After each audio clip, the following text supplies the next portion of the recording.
Hello dear students, welcome in bounce problem series. Dear students, इस series में ray optics की अपनी next problem पे आते हैं जिसको आईआईटी एडवांस 2024 में पूछा गया है। तो देखिए, इस तरीके से अपने को दो प्रिज्म गिवन है P1 और P2, दोनों इक्विलेटरल ट्रायंगुलर शेप के अंदर है, जिनको एक दूसरे के इनवर्स पोजीशन के अंदर वैक्यूम में रखा गया है।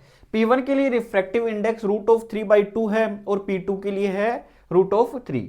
अब जो P1 प्रिज्म है, इसके एक साइड के ऊपर इस तरीके से लाइट इंसिडेंट होती है थीटा एंगल के ऊपर, और ये थीटा इस तरीके से है ताकि प्रिज्म P2 के अंदर डेविएशन है वो मिनिमम हो। और थीटा की वैल्यू भी अपने को क्वेश्चन में गिवन है, वो है sine inverse √3/2 sine pi upon beta. तो यहां अपने को इस बीटा की वैल्यू फाइंड करनी है कि ये बीटा कितना होगा। तो इस क्वेश्चन को अपन प्रिंसिपल ऑफ रिवर्सिबिलिटी से सॉल्व करते हैं। तो देखिए, यहां से अगर ये लाइट, ये नॉर्मल ड्रॉ कर देता हूं मैं इस साइड के ऊपर भी,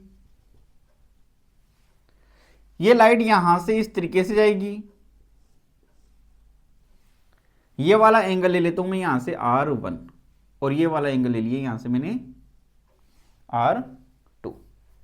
अब ये लाइट इस तरीके से यहां से निकल जाएगी, इसके ऊपर भी मैं नॉर्मल ड्रॉ करता हूं। ये वाला जो नॉर्मल है वो इस नॉर्मल के पैरेलल होगा, क्योंकि ये दोनों साइड क्या है, यहां से ये पैरेलल है।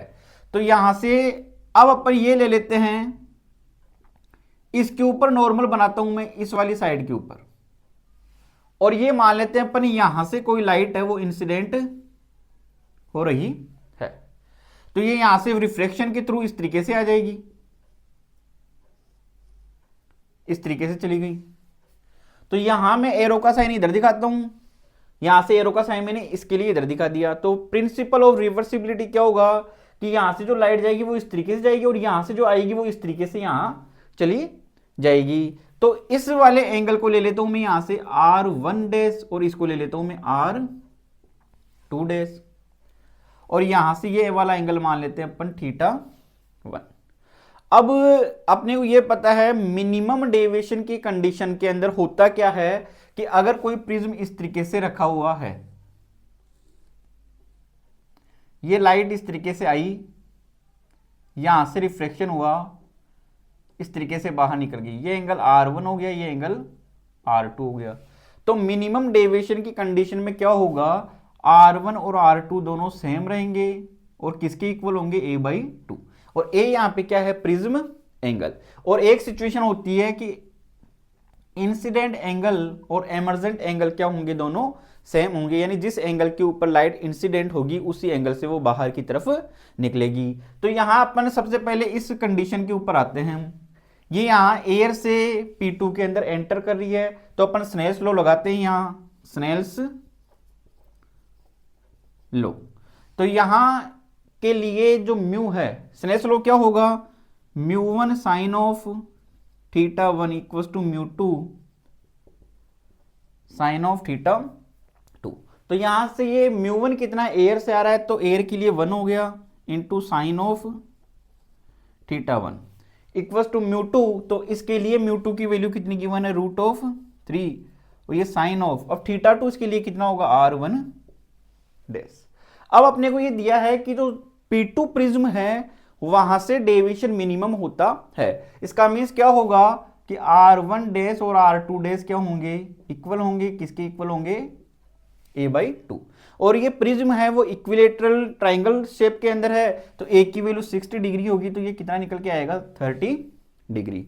तो यहां से अपन √3 R1 की जगह क्या कर देता हूं मैं, साइन ऑफ 30, तो साइन ऑफ θ1 अपने पास में निकल के आ जाएगा √3/2।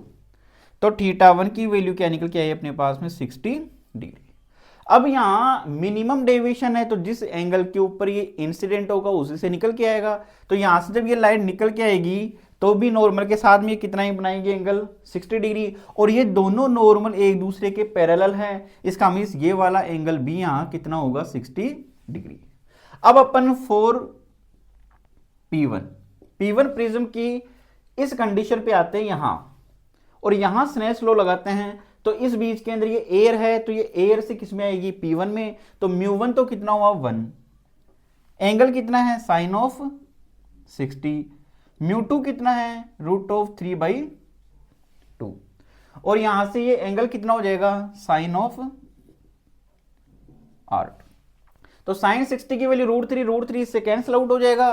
तो यहां से अपने पास में √3 साइन ऑफ r2 अपने पास में निकल के आ जाएगा 1/√2। इसकी वैल्यू √3/2, √3 कैंसिल आउट हुआ और √2 इससे √2 टाइम्स कैंसिल आउट हो जाएगा। तो यहां से r2 की वैल्यू अपने पास में निकल के आ गई 45 डिग्री। अब अपने को यह पता है कि r1 प्लस r2 इसकी वैल्यू कितनी होती है, a की इक्वल होती है। तभी अगर दोनों सेम हो जाए तभी ये a/2 की इक्वल बनता है मिनिमम डेविएशन की कंडीशन में। तो यहाँ r1 प्लस r2 कितना हो 45, a कितना है 60 डिग्री। तो यहाँ से r1 की वैल्यू कितनी निकल के आ गई 15 डिग्री। इसका मीन्स ये वाला एंगल कितना होगा 15 डिग्री। अब यहाँ अपन स्लैश लॉ लगाते हैं इस पॉइंट के ऊपर। तो यहाँ μ1 तो कितना हुआ, एयर से आ रही है तो 1, साइन ऑफ थीटा ये थीटा बन जाएगा। μ2 कितना है, प्रिज्म P2 के लिए P1 के लिए कितना है √3/2 और साइन ऑफ r तो ये कितना बन जाएगा साइन ऑफ 15 डिग्री। तो यहां से अपन देख सकते हैं थीटा कितना निकल के आएगा, साइन इनवर्स √3/2 साइन ऑफ 15। अब अपने को पता है कि 45 डिग्री को अपन π/4 रखते हैं, तो जो 15 डिग्री है वो उससे 1/3 हो गया, तो π/12 बन जाएगा। तो यहां से थीटा की वैल्यू क्या निकल के आ गई, साइन इनवर्स √3/2 साइन ऑफ π/12। तो यहां अपन कंपैरिजन कर सकते हैं कि पाई के नीचे कितना है, यहाँ बीटा, यहाँ पे कितना है 12, तो बीटा की वैल्यू अपने पास में निकल के आ गई यहाँ से 12।